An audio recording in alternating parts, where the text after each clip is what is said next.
Hidup di pesantren bukan sekedar pindah tempat tinggal. Ia adalah pindah cara hidup, dari kenyamanan ke perjuangan, dari keinginan menjadi pengorbanan. Santri-santri di sini datang dari berbagai daerah. Mereka tinggalkan rumah, tempat di mana pelukan ibu mudah diraih, dan setiap malam makan disiapkan penuh cinta. Kini mereka tidur beralaskan kasur tipis di kamar yang dipenuhi teman-teman seperjuangan. Tidak ada AC, tidak ada tempat tidur senyaman di rumah.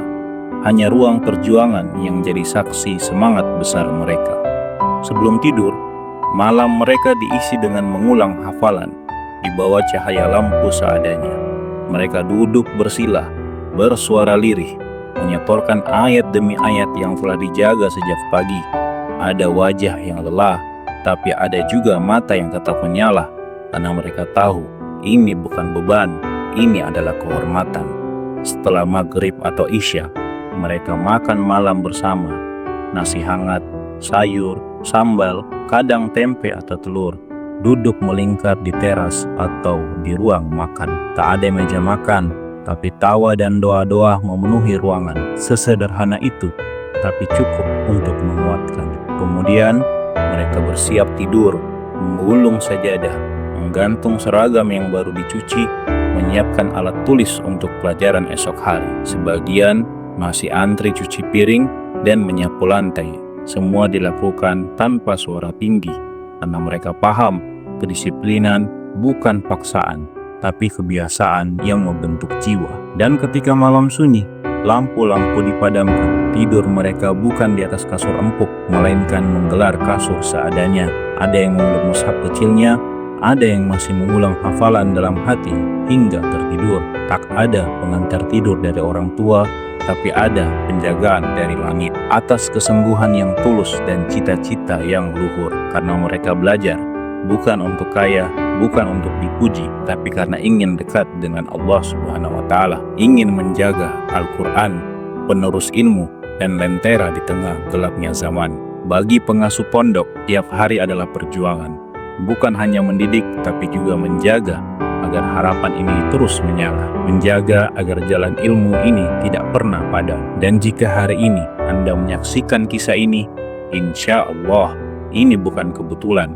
Mungkin ini adalah cara Allah menyapa hati kita melalui kesederhanaan, melalui keteguhan anak-anak yang menempuh jalan kemuliaan, jalan ilmu, jalan takwa, agar kelak kita bisa berkata, pernah bersama menjaga cahaya ilmu tengah gelapnya zaman.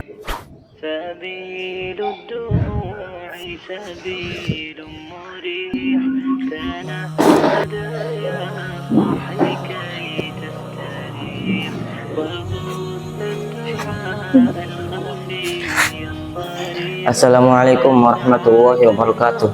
Hai, nama saya Azam Abdul Hakim. Saya kelas 3 Sanawiyah. Hai, nama saya Andi Muhammad Al-Fatih. Saya kelas 9. Hai, nama saya Ahmad Khoyir. Saya dari kelas 8. Hai, nama saya Arsaka Safwan, kelas 7 Sanawiyah. Perkenalkan, nama saya Nabila Kausum Aslan, kelas 9. Perkenalkan, nama saya Nurul Husna Nadus, kelas 8. Hai, perkenalkan nama saya Alifan Ramadhani, kelas 7. Prestasi saya yang saya bisa dapat di Ma'had Azharul Qahirah, saya bisa capai hafalan sebanyak 30 juz di Ma'had ini. Menghafal Quran 30 juz. Saya telah menghafal 20 juz. Saya telah menghafalkan 10 juz.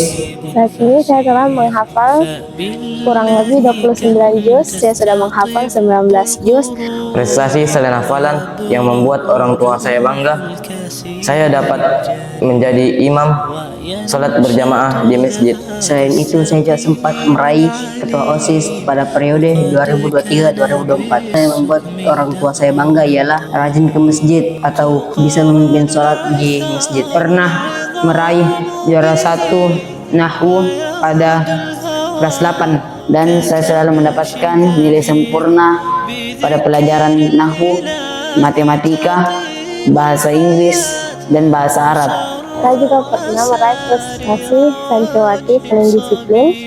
Dulu sebelum saya masuk di Ma'had, Saya tidak tahu yang namanya batasan-batasan perempuan dan laki-laki. Tapi ketika saya masuk di sini, ternyata batasan perempuan dan laki-laki itu ada.